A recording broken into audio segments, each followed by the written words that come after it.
Halo semuanya, di video kali ini kita akan membahas salah satu materi pada mata kuliah statistika non parametrik, yaitu ujiran.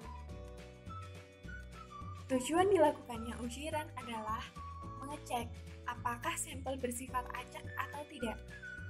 Karena dalam statistika, syarat yang harus dipenuhi ketika penarikan sampel suatu populasi adalah sampel harus dipilih secara acak atau random.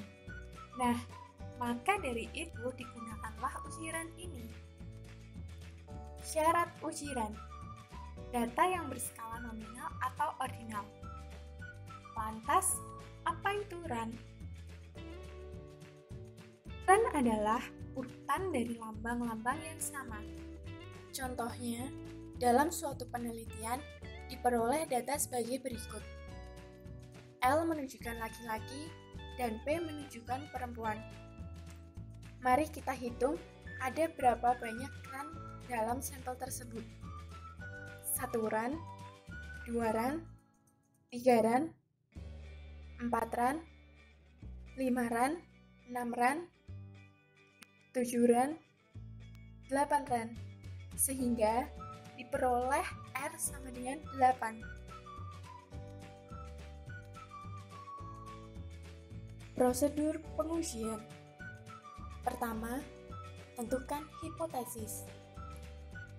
H0 menyatakan urutan data bersifat acak. Sedangkan H1 menyatakan urutan data tidak bersifat acak. Kedua, tentukan taraf signifikansi atau alfa. Ketiga, tentukan jumlah R. Kemudian, lihat ukuran sampel. Apakah termasuk sampel kecil atau sampel besar?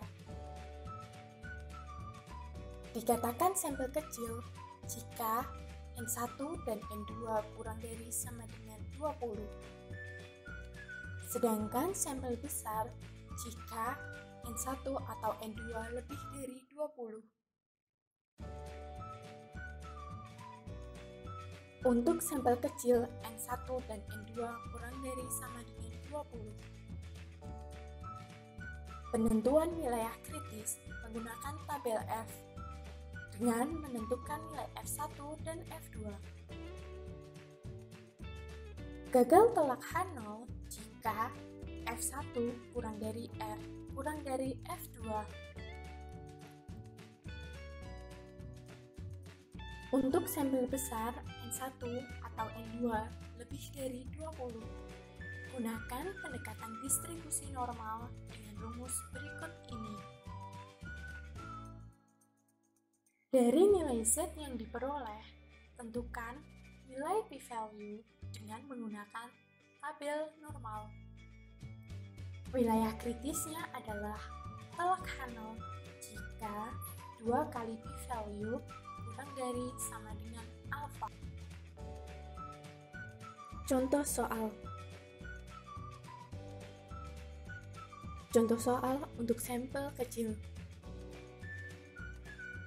Dari hasil pelemparan mata uang sebanyak 13 kali, tersusun urutan hasil pelemparan sebagai berikut. M menunjukkan muka dan B menunjukkan belakang. Tentukan apakah urutan data bersifat random dengan alfa sebesar 0,05. Menentukan hipotesis. H0 menyatakan urutan data pelemparan mata uang bersifat acak. H1 menyatakan urutan data pelemparan mata uang tidak bersifat acak. Taraf signifikansi atau alfa sebesar 0,05. Kemudian, menentukan jumlah R. Diperoleh R sama dengan 6. Karena NM sama dengan 8 dan NP sama dengan 5, yang keduanya kurang dari sama dengan 20, maka gunakan rumus sampel kecil.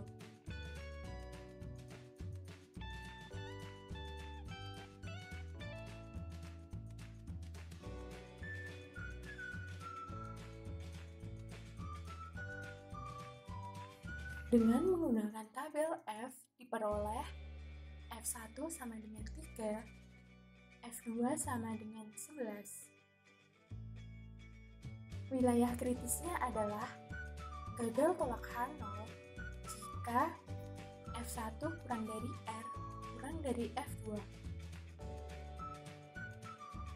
Keputusan: karena F1 sama dengan 3 kurang dari R sama dengan 6 kurang dari F2 sama dengan 11, maka gagal tolak H0.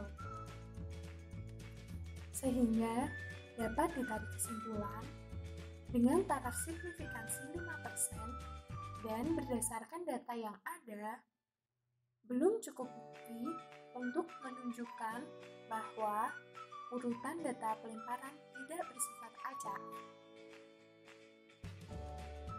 Contoh soal untuk sampel besar. Pada musim hari libur, arena bermain dunia fantasi memberikan promo kepada pengunjung yang memiliki kartu pelajar dan kartu mahasiswa berupa dana beasiswa pendidikan. Pemegang kartu tersebut dapat membeli tiket pada lokal khusus dan mendaftarkan identitas mereka. Kemudian, memasukkan undiannya ke dalam kotak undian. Untuk itu, pada antrian hari pertama loket dibuka, dilakukan pengamatan. Apakah 40 pengunjung pertama yang mengantri tersusun secara acak antara mahasiswa dan pelajar? Berikut hasil pengamatan terhadap yang mengantri. Apakah urutan antrian bersifat acak? Gunakan tingkat signifikansi sebesar 5%. M menunjukkan mahasiswa dan S menunjukkan pelajar. Menentukan hipotesis. H0 menyatakan urutan antrian di dunia fantasi bersifat acak.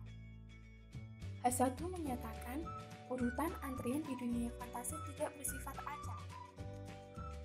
Taraf signifikansi atau alfa sebesar 0,05.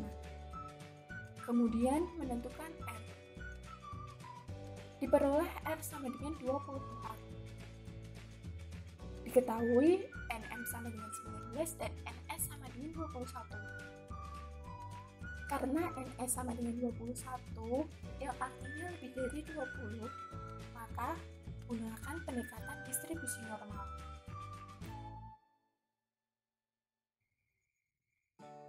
Z sama dengan 0,9798.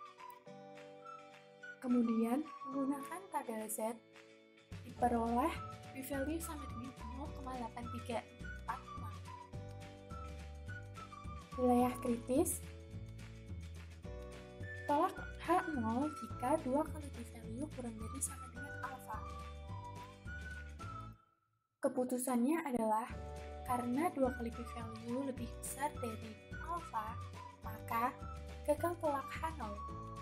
Sehingga dapat ditarik kesimpulan dengan taraf signifikansi 5% dan berdasarkan data yang ada, belum cukup bukti untuk menyatakan bahwa urutan antrian di dunia fantasi telah tidak acak.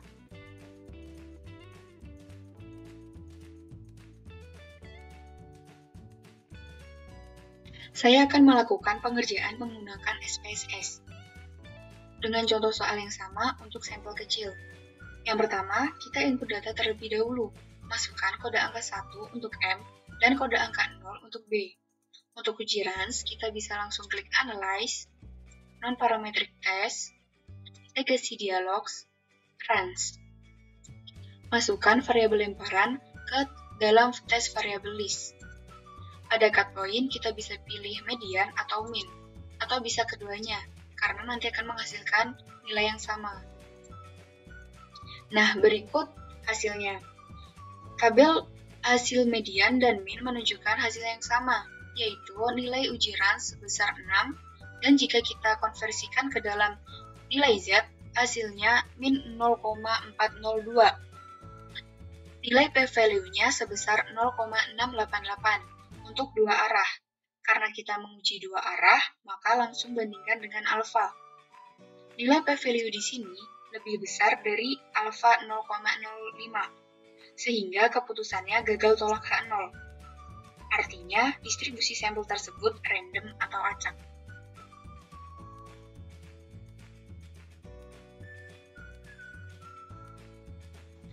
Saya akan melakukan pengerjaan menggunakan SPSS. Dengan contoh soal yang sama, untuk sampel besar, caranya seperti mencari ujiran dengan sampel kecil. Yang pertama, kita input data terlebih dahulu. Masukkan kode angka 1 untuk M dan kode angka 2 untuk S. Untuk ujiran, kita langsung klik Analyze, Non-Parametric Test, Legacy Dialogs, Runs. Masukkan variabel entry ke dalam test variable list. Ada cut point, kita bisa pilih median atau mean. Kita pilih median di sini. Nah, ini hasilnya. Pada tabel hasil ini menunjukkan nilai uji range yaitu 24 yang jika dikonversikan ke dalam Z maka hasilnya 0,819. Nilai p-value-nya sebesar 0,413 untuk dua arah. Karena kita menguji dua arah, maka langsung bandingkan dengan alfa. Nilai p-value di sini lebih besar dari alfa 0,05, sehingga keputusannya gagal tolak H0. Artinya, distribusi sampel tersebut random atau acak.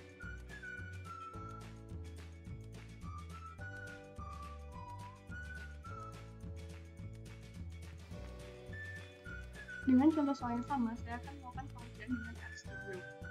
Sebelum kita melakukan ujian dengan RStudio, kita harus install package SNPR terlebih dahulu.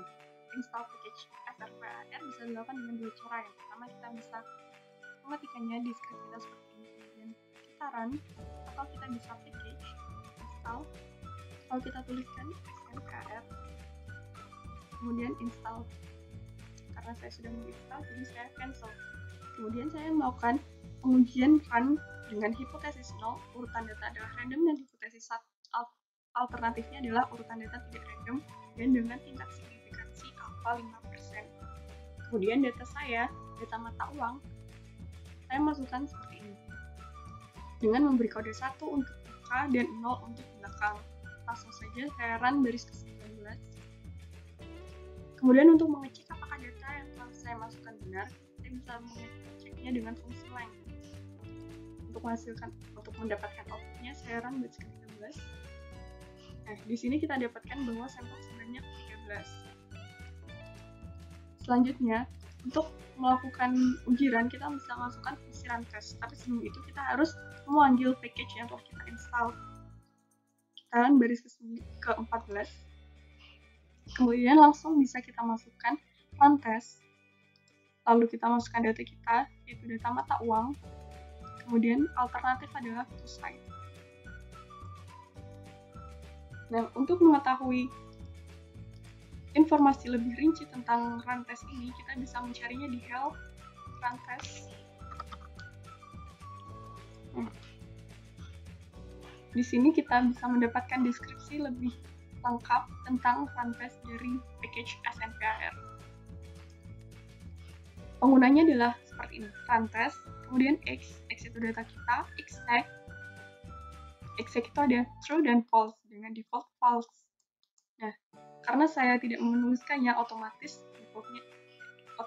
exec-nya adalah false. Kapan exec true digunakan? Exec true digunakan saat data sampel besar. Kemudian alternatif, sesuai dengan hipotesis alternatif saya, urutan data tidak random, berarti alternatifnya adalah two-sided. Sebenarnya ini tidak dituliskan juga tidak apa-apa karena two-sided adalah default. Nah, sudah kita dapatkan outputnya di konsol seperti ini. Dengan data mata uang, kita mendapatkan run sebesar 6 dan p-value sebesar 0,4779. P-value sebesar 0,4779 yang berarti lebih besar dari alpha, yaitu 5%, akan menghasilkan keputusan gagal tolak H0 dengan kesimpulan bahwa urutan data adalah random.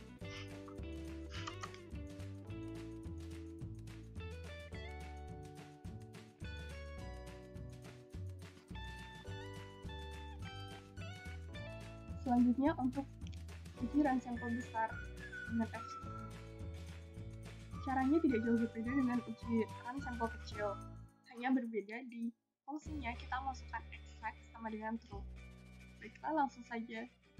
Dengan hipotesis urutan antrian adalah random dan hipotesis alternatifnya urutan antrian tidak random, berarti hipotesis alternatifnya adalah two side dengan tingkat signifikansi alpha 5%. Saya langsung masukkan data saya dengan saya beri nama data antrian. Kemudian saya masukkan datanya ini. Lalu saya run. Lalu untuk mengecek datanya dan fungsi length, data sampel saya sebanyak 38. Kemudian saya memunculkan kembali package yang telah diinstal tadi. Kemudian langsung melakukan fungsi run test dan didapatkan outputnya, yaitu dengan data adalah data antrian dan telah sebesar 24, kita mendapatkan peak value sebesar 0,1151, yang berarti lebih besar dari alpha kita, yaitu 0,05, sehingga keputusannya adalah gagal tolak H0. Sehingga kesimpulannya adalah urutan antrian adalah random atau acak.